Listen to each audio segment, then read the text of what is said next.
India's largest digital media network SumanTV తో చేతులు కలపండి. ఫ్రాంచైజ్ ద్వారా లోకల్ మీడియా పార్ట్నర్ అవ్వండి. నమస్తే గిరిబాబు గారు. నమస్తే అండి. గిరిబాబు గారు, mutual funds are subject to market risk. Read all the related documents and schemes carefully before investing. ఒక మ్యూచువల్ ఫండ్కి సంబంధించిన యాడ్ వచ్చినప్పుడు వచ్చే డిస్క్లైమర్ ఇది టీవీలో కానీ అదేవిధంగా వార్తాపత్రికల్లో కానీ మనం రెగ్యులర్గా చూసే డిస్క్లైమరు. సో ఏంటి అసలు దీని యొక్క సారాంశం ఏంటి, దీంట్లో ఎటువంటి ఆంతర్యం దాగి ఉంది, దీంట్లో రిస్క్ అనే దానికి ఏంటి అసలు అర్థం, దీన్ని ఎలా అర్థం చేసుకోవాలి? ఇప్పుడున్న ట్రెండ్లో గుడ్ క్వశ్చన్ అండి ఇది. నార్మల్గా టీవీలో కానీ పేపర్లో కానీ ప్రతి అడ్వర్టైజ్మెంట్ అయిపోయిన తర్వాత కానీ పేపర్లో మ్యూచువల్ ఫండ్ అడ్వర్టైజ్మెంట్ కింద పెద్ద లైన్స్లో రాస్తూ ఉంటారు. సో ఇదేంటంటే సెబీ యొక్క ఉద్దేశం ఏంటంటే మనము ఇన్వెస్ట్ చేసేటప్పుడు దీంట్లో ఉండే నష్టభయం ఎంత, ఈ రిస్క్ని మనము ఒక్కొక్క కేటగిరీలో ఒక్కొక్కలాగా నిర్వచించవచ్చు. ఇక్కడ వచ్చేప్పటికి రిస్క్ అంటే ఏంటి, నష్టభయం.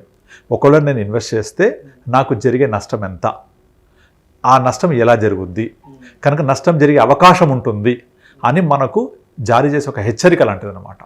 సో దీన్ని అర్థం చేసుకోవాలి. దీన్ని అర్థం చేసుకుంటే నిజంగా ఈ రిస్క్ ఎంత ఉంటుంది, మనం ఎంతవరకు తీసుకోవచ్చు అనేది మనము అర్థం చేసుకుని ముందుకెళ్ళచ్చు. అందుకే దీనికి రిస్కోమీటర్ని కూడా ఒక మీటర్ డిజైన్ చేశారు సెబీ. ఆ రిస్కోమీటర్ ఏం చేస్తుందంటే రిస్కోమీటర్లో లో, మీడియం, హై, వెరీ హై అని ఇట్లా కేటగిరీస్ ఉంటాయన్నమాట.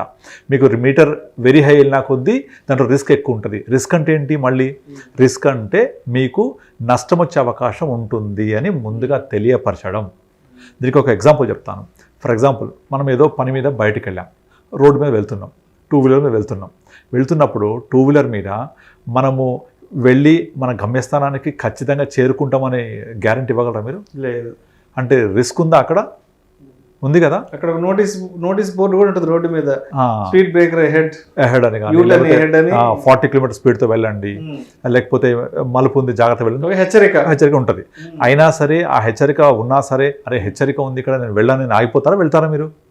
వెళ్తాం కదా, ముందుకు వెళ్తాం. ఎలా వెళ్తాము? మనము స్టెప్స్, ప్రికాషన్స్ తీసుకుంటాం. ఎలా తీసుకుంటాము?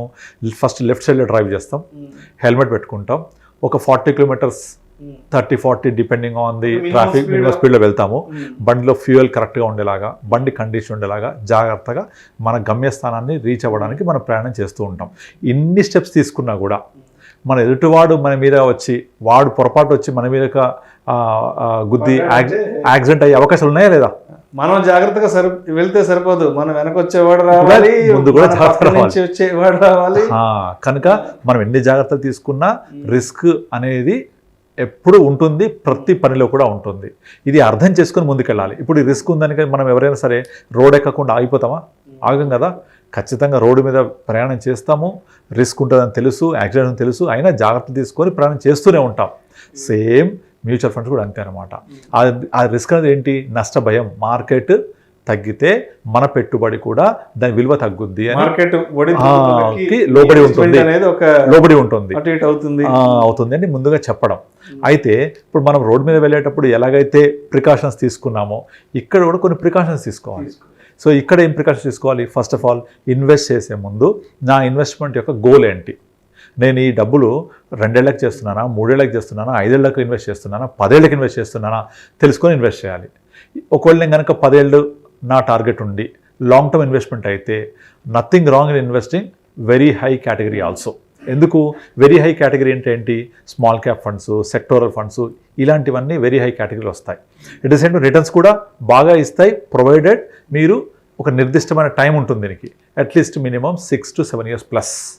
6-7 సంవత్సరాలు కనుక ఇందులో ఇన్వెస్ట్ చేస్తే మీకు ఏదైతే నష్టభయం అనేది అనుకుంటున్నామో అది దాదాపుగా 99% అవాయిడ్ చేయడానికి అవకాశం ఉంటుంది. సో మనకు ఏదైతే ఇప్పుడు మనం చెప్పిన ఎగ్జాంపుల్ ప్రకారంగా రిస్క్ లేదా యాక్సిడెంట్ అయ్యే అవకాశం ఉందో అక్కడ మనం మన స్టెప్స్ తీసుకుంటున్నామో, ప్రికాషనరీ స్టెప్స్, అలాగే మ్యూచువల్ ఫండ్ చేసేటప్పుడు మన first of all goal, need, target, duration, age factor. Suppose ఇప్పుడు ఒక 60 ఏళ్ళ 70 ఏళ్ళ వ్యక్తి ఉన్నాడు, అతను తీసుకెళ్ళి నేను 10 ఏళ్లకు నా గోల్ అని చెప్పేసి 10 ఏళ్ళ తర్వాత నాకు డబ్బులు కావాలనుకొని తీసుకెళ్ళి స్మాల్ క్యాప్లో పెడితే రేపు పొద్దున ఏదైనా మెడికల్ పరంగా అవసరం రావచ్చు. ఆ అవసరం వచ్చినప్పుడు సడన్గా విత్డ్రా చేయాలి అంటే ఆ పర్టికులర్ కేటగిరీ డౌన్ ఉండొచ్చు. ఎందుకంటే small cap category, sectoral category needs more time. So time ఎక్కువ తీసుకుంటే కానీ అవి రిటర్న్స్ ఇవ్వవు. సో అలాంటప్పుడు ఆ ఇన్వెస్ట్మెంట్ స్టక్ అయిపోద్ది. That is called again risk. కనుక నాకు ఏం ఇన్వెస్ట్మెంట్ కావాలి, నేను ఎలా ఇన్వెస్ట్ చేయాలి, నా ఇన్వెస్ట్మెంట్ ఏ స్పీడ్లో వెళ్ళాలి, నాకు ఎప్పుడు కావాలి అనేవి అర్థం చేసుకోకుండా ఒక ఫండ్ గత 3 ఏళ్లలో పర్ఫామ్ చేసింది, 5 ఏళ్లలో పర్ఫామ్ చేసింది అని చూసినట్టయితే ఆ ఫండ్ 5 ఏళ్ల క్రితం ఇన్వెస్ట్ చేసిన వాళ్ళు రిటర్న్ ఇచ్చింది, ఇప్పుడు నుంచి మళ్ళీ 5 ఏళ్ళు కాదు అది. ఇది అర్థం చేసుకోవాలి. చాలామంది ఇప్పుడు యూట్యూబర్స్ కూడా చెప్పేస్తుంటారు, యాక్సిస్ స్మాల్ క్యాప్ పెట్టండి, ఎస్బీఐ స్మాల్ క్యాప్ పెట్టండి, స్మాల్ క్యాప్ సజెస్ట్. ఎందుకంటే ఆ స్మాల్ క్యాప్ కేటగిరీ లాస్ట్ 5 yearsలో బీభత్స రిటర్న్స్ ఇచ్చింది. మళ్ళీ ఫ్యూచర్ ఇస్తాను గ్యారంటీ ఉండదు. ఇది తెలుసుకోకుండా, మనకు కావాల్సినట్టు అర్థం చేసుకోకుండా, ఈ రిస్క్ డిస్క్లైమర్ని పూర్తిగా చదవకుండా, పూర్తిగా అర్థం చేసుకోకుండా కేవలం పాస్ట్ పర్ఫార్మెన్స్ చూసి ఇన్వెస్ట్ చేసే వాళ్ళు ఎదుర్కొనే నష్టాలు ఇవన్నీ కూడా.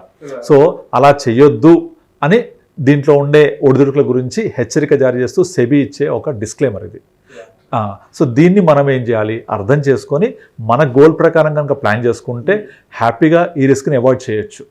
సో ఈ రిస్క్ని అవాయిడ్ చేయాలని ఇంకోలాగా ఎలా చేయొచ్చు, ఇప్పుడు మనకు ఏ ఫండ్ కావాలి ఏంటి అనేది అర్థం చేసుకోవడం ఇబ్బంది అయితే ఒక అడ్వైజర్ని కలవాలి. ఇప్పుడు సపోజ్ ఫర్ ఎగ్జాంపుల్ ఒక షోరూంలో అనుష్క కట్టుకున్న చీరలు, చిరంజీవి వేసుకున్న డ్రెస్ అని డిస్ప్లే చేస్తుంటారు. కరెక్టే, అవి బాగున్నాయి, కానీ వాళ్ళకి బాగున్నాయి, మనకు కాదు. మన హైట్ ఎంత, మన వెయిట్ ఎంత, మన కాంప్లెక్షన్ ఏంటి, సూటబులా కాదా, పర్ఫెక్ట్లీ మనకు సూటబుల్ తీసుకోవాలి. బాగుందని తీసుకోవడం కాదు. ఆ డ్రెస్ బాగుంది అనుష్కకి, ఆ డ్రెస్ బాగుంది చిరంజీవికి, ఈ డ్రెస్ బాగుంది మహేష్ బాబుకి, మనం కాదు కదా. అన్నీ బాగుండవు, మనకు కావాల్సింది తీసుకోవాలి. అలా కాకుండా మన రిక్వైర్మెంట్ ఏంటనేది ఫస్ట్ మనకి తెలిసి ఉండాలి. ఎగ్జాక్ట్లీ. అలా తెలుసుకోలేకపోతే ఎంతవరకు ఎలిజిబుల్ ప్లస్ రిస్క్ పెట్టేది కూడా, ఎంత నష్టం వస్తే నేను భరించగలను అని అర్థం చేసుకొని మనం ముందుకెళ్ళాలి. అయితే ఇవన్నీ అసెస్ చేయాలంటే పాసిబుల్ కాదు కదా. Better to meet an adviser. So మన స్థితిగతులు, మన వయస్సు, మన ఖర్చులు, మన గత చరిత్ర, మన ఫ్యూచర్ రిక్వైర్మెంట్, మన ఫ్యామిలీ, మన నీడ్స్ ఏంటి, అవన్నీ అసెస్ చేసుకొని ఇప్పుడు ఏ ఫండ్స్ మనకు సూటబుల్, మళ్ళీ అగైన్ రిస్క్ని దృష్టి పెట్టుకొని, సో ఈ ఫండ్స్లో ఇన్వెస్ట్ చేసి ఇంత పీరియడ్ ఉంటే మీకు రిటర్న్స్ వస్తాయి. సో కనుక ఈ రిస్క్ని మనము ఎలాగైతే రోడ్ మీద వెళ్ళేటప్పుడు ప్రికాషన్స్ తీసుకొని ఆ రిస్క్ని జయిస్తూ ముందుకెళ్తున్నామో, అలాగే మ్యూచువల్ ఫండ్ ఇన్వెస్ట్మెంట్స్ కూడా మనము ఇలా ప్రికాషన్స్ తీసుకొని టైం ఇస్తూ నీడ్ ఏంటి, గోల్ ఏంటి అర్థం చేసుకుంటూ మన బిహేవియర్ని మార్చుకుంటూ అర్థం చేసుకుని ముందుకెళ్ళాలి. అందుకే ఇన్వెస్ట్మెంట్ బిహేవియర్ ఎప్పుడు కూడా depends on the not only on market fluctuations. అంటే ఒక ఇన్వెస్ట్మెంట్ రిటర్న్ ఎంత ఇస్తుందో ఆ రిటర్న్ ఇన్వెస్టర్కి రావాలి అంటే అతని బిహేవియర్ కూడా ఉండాలి. మార్కెట్ పడిపోయింది, అరే భయపడిపోయి తీసేసాయి, మార్కెట్ పెరుగుతోంది అని FOMO, fear of missing out, ఆ ఫియర్ తోటి ఎక్కువ ఇన్వెస్ట్ చేసేయడము, సడన్గా పెరిగిపోతుంది, అరే నిన్న చూస్తే పెరిగిందని అలా చేయొద్దు. పడిపోతుందని చెప్పేసి భయపడిపోయి తీసేయొద్దు. సో ఇవన్నీ మనము జాగ్రత్తగా బేరీ చేసుకుంటూ, అర్థం చేసుకుంటూ, ఈ ఒడిదుడుకుల్ని ఫాలో అవుతూ ఏమవుతుంది మార్కెట్లో, తగ్గింది పడింది, రీజన్ ఏంటి, సో ఇప్పుడు మళ్ళీ యావరేజ్ చేయొచ్చా, ఇన్వెస్ట్ చేయొచ్చా, లేదా ఇంకా పడుద్దా, ఇలాంటి అన్నీ మనం అర్థం చేసుకుంటూ ముందుకెళ్తే ఈ రిస్క్ అనేది పెద్ద ఇబ్బందికరమైన విషయం కాదు, హ్యాపీగా జయించవచ్చు. సో లైక్ మీరు ఎలాగైతే రోడ్డు మీద అన్ని ప్రికాషన్స్ తీసుకొని మీ గమ్యస్థానానికి చేరుకుంటారో అలాగే ప్రతిరోజు మనము ఇలా ఇన్వెస్ట్ చేస్తూ మన లైఫ్ని హ్యాపీగా లీడ్ చేయొచ్చు. Thank you so much Giribabu గారు. థ్యాంక్ యూ అండి. పెట్టుబడుల విషయంలో రిస్క్ అంటే ఏంటి, అసలు ఈ రిస్క్ని ఎంతవరకు అర్థం చేసుకొని మనం పెట్టుబడిలోకి దిగాలి అనే అంశం గురించి మీ విశ్లేషణ ద్వారా చాలా క్రిస్టల్ క్లియర్గా, చాలా డీటెయిల్గా, జనసామాన్యులకు కూడా చాలా ఈజీగా అర్థమయ్యే విధంగా చాలా మంచి ఎగ్జాంపుల్స్తో తెలియజేశారు. Thank you so much Giribabu. Thank you అండి.